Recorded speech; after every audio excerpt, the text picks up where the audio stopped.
আমরা যাচ্ছি হলো গিয়ে আজকে একটা জায়গায়। তো তোমরা ভিডিও পুরোটা দেখলেই তোমরা জানতে পারবে আমরা কোথায় যাচ্ছি। আমার দিদি, মা আর বাবা আমরা সবাই মিলে যাচ্ছি হলো গিয়ে ঘুরতে। দেখো বাবা মা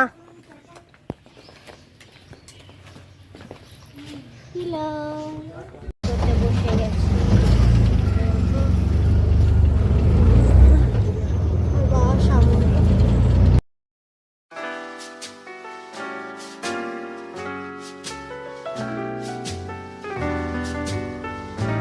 The world's greatest authority in modern dancing. Perfect.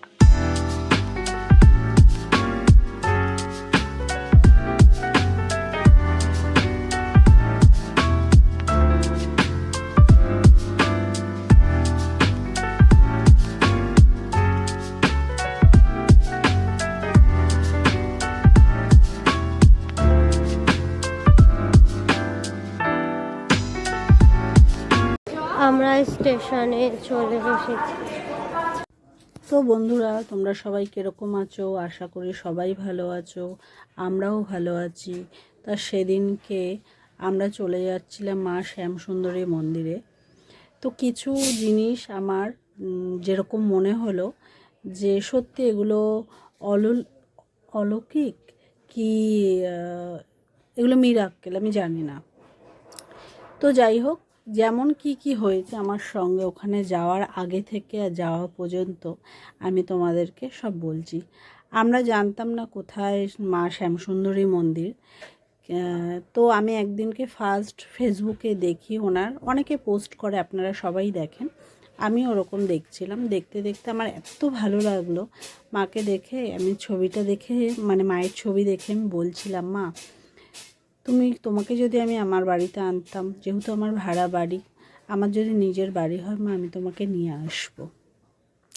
কদিন পরপর ওরকম ছবি আসতে শুরু করলে আমি বললাম হঠাৎ করে। যাই হোক, আমি ওখান থেকে কিছু স্ক্রিনশট ছবি তুলে আমি ছবি বার করে মাকে নিয়ে এসেছি। তা নিয়ে আসার পরে একদিন সকালবেলা মাকে এরকম দেখছি ছবি, দেখতে দেখতে আমি মাকে বলছি যে মা, তোমার কি শুধু ছবি দিয়েই আমি পুজো দেবো? আমি কি তোমার কাছে যেতে পারবো না? তো আমাদের সেদিন কোনো প্রোগ্রাম ছিল না যে আমরা যাব বা কি, যাবো অনেক দিন ধরেই করছিলাম। যাই হোক, হুট করে প্রোগ্রামটা হলো। তা আমরা যাব, স্টেশনে বেরিয়েছি। স্টেশনে বেরিয়ে আমরা কি করে যাব, কি বৃত্তান্ত, আমরা স্টেশনে দাঁড়িয়ে দাঁড়িয়ে সব আলোচনা করছিলাম। আমি আমার হাজব্যান্ডকে বলছিলাম যে তুমি গুগলস থেকে সার্চ করো, সার্চ করে মাকে দেখো লোকেশন কোথায় কি আছে। তো হঠাৎ করে একটা ভদ্রলোক, ওনাকে চিনিও না জানি না, যাই হোক উনি আমাদের পাশে এসে বললো, আপনারা কি শ্যামসুন্দরী মন্দিরে যাচ্ছেন? তো আমি বললাম হ্যাঁ। তখন বললো, উনি পুরো ঠিকানা বা ডিটেলসটা উনি পুরো দিয়ে দিল যে এরমভাবে যাবেন। তা যাই হোক, ওটা তো হলোই। তারপরে আমরা যাই, শিয়ালদা থেকে নেমে আমরা এগোতে যাই হোক একজন দুজনকে জিজ্ঞাসা করতেই হয়েছে, কেন কিনা প্রথমবার। তা গেলাম, যাওয়ার পরে মায়ের ওখানে গিয়ে আমরা পুজো টুজো দিলাম। সত্যি কথা বলছি, মায়ের সামনে গিয়ে না আমার মেয়ের সবার চোখ থেকে অঝরে জল বেরিয়ে যাচ্ছিলো। জানি না, আমার মনেই হচ্ছিল না মাকে কিছু বলি বা কিছু, মনে হচ্ছিল মা যেন সব জানে, সব কিছু জানে, মাকে কিচ্ছু বলতে লাগবে না। তো আমরা এইখানে পাশে দোকান, ওদিকেও আরও দোকান ছিল, তো ওনাদের আবার বউনি হয়নি, আমরাই বউনি করলাম। ওখান থেকে গিয়ে মায়ের জন্য ফুল টুল নিয়েছি। আর একটা জিনিস, ফুলটা পুরো গিয়ে মায়ের, উনি মানে ব্রাহ্মণ ছুঁড়ে মারলো, ফুলটা গিয়ে পুরো একদম মায়ের পায়ে পড়লো। এই জিনিসটা দেখে তো আমার খুব ভালোই লাগলো যে যাক, আমরা নিয়ে গেছি কষ্ট করে। আমরা সেদিন একদমই নিরামিষ খেয়ে গেছিলাম, এক সেদ্ধ ভাত খেয়ে গেছিলাম। গিয়ে পুজো দিলাম, মানে এত সুন্দরভাবে পুজো টুজো দিলাম। আর এত সুন্দর জায়গা, আমি মনে করি তোমরা সবাই যাও, ওখানে কোনো বড়লোক গরিব বলে কিচ্ছু নেই। তোমরা যে যেরকমভাবে যাবে, যা দিয়ে পুজো দেবে তাই দিয়ে ব্রাহ্মণ ওখানে পুজো দিয়ে দেবে। আর ওখানেও কোনো টাকার চাহিদা নেই, যেমন অন্য মন্দিরে, আমি কোনো মন্দির ছোট করছি না, বলছি অন্য মন্দিরে এত টাকা দাও, দক্ষিণা দাও। ওখানে ব্রাহ্মণ দক্ষিণা হাতে নেয়ও না, ওখানে হচ্ছে যারা গেছো তারা জানো ওখানে একটা প্রণামী বাক্স আছে, ওখানে যার যেরকম মনে হয়, 11 টাকা তো 11 টাকা, 1 টাকা তো 1 টাকা, যার যা মনে হবে, 500 দাও, 100 দাও, 50 দাও, 10 টাকা দাও, 5 টাকা দাও, কোনো মানে ব্যাপার নেই, তুমি ওখানে দিয়ে শান্তি করে পুজো দিয়ে আসো। আর আমরা যেহেতু শনি মঙ্গলবারে আমি শুনেছি ওখানে হয়, আমরা শনি মঙ্গল ভোগ হয় সেটা জানি। তো আমরা যেই টাইমে গেছিলাম সন্ধে হয়ে গেছিলো, কিন্তু আরেকটু যদি থাকতে পারতাম খুব ভালো লাগতো। আবার যদি মা কোনো দিন ডাকে অবশ্যই যাব। আমি বলবো সবাই যাও ওখানে, মন খুলে মাকে পুজো দাও, মন খুলে মাকে দেখো, আর মন খুলে মায়ের কাছে যার যা চাওয়ার আছে চাও।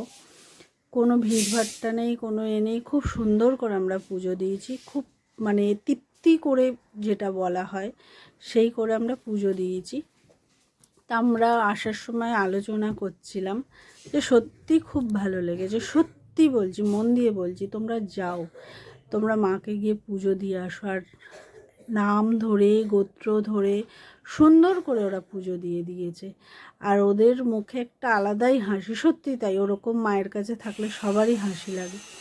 তা মা যদি সত্যি আমার মনস্কামনা পূর্ণ করে, আমিও চাই, মানে কি বলবো, আমি চাই যে মায়ের ওরকম মূর্তি আমিও একটা বাড়িতে এনে পুজো যাতে করতে পারি। মা অতটা অর্থ যদি আমায় দেয় অবশ্যই করার চেষ্টা করব। দেখো সত্যি যেন মনে হচ্ছে মা জীবন্ত জীবন্ত।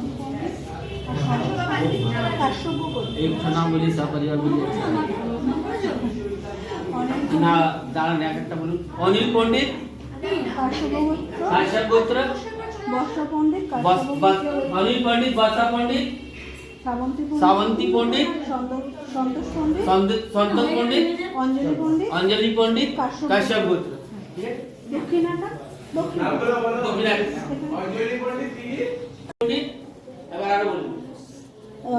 বর্ষা পণ্ডিত, বর্ষা পণ্ডিত, শ্রাবন্তী, অরুণ মুখার্জি।